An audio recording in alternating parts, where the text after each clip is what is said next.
بسم الله الرحمن الرحيم الحمد لله والصلاة والسلام على رسول الله أما بعد এক ভাই প্রশ্ন করেছেন ওনার প্রশ্নের নাম্বার হলো 987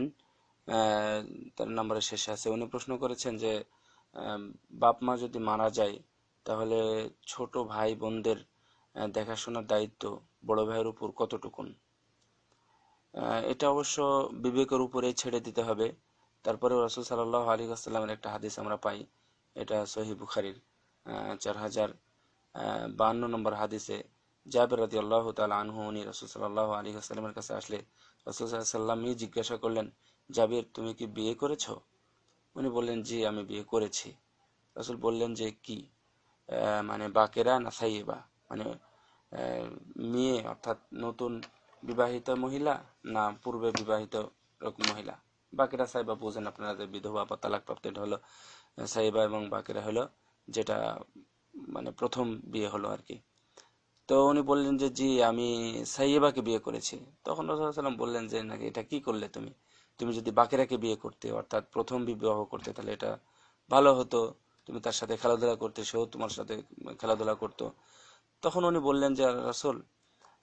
আমার আব্বা উহুদ যুদ্ধে মারা গেছেন এবং ওয়াতারাকাতিস সাবানাত এবং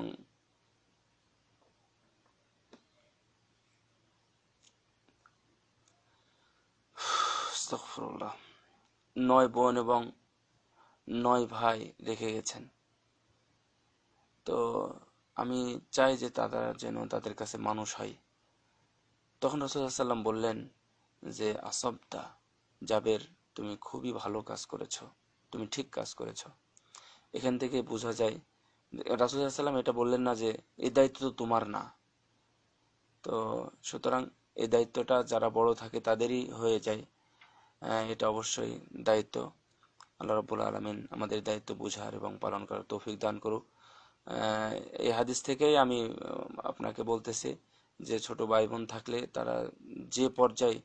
তাদের স্বাভাবিক পর্যায়ে বা মানে নিজে চলাফেরা করতে পারে বা ইনকাম করতে পারে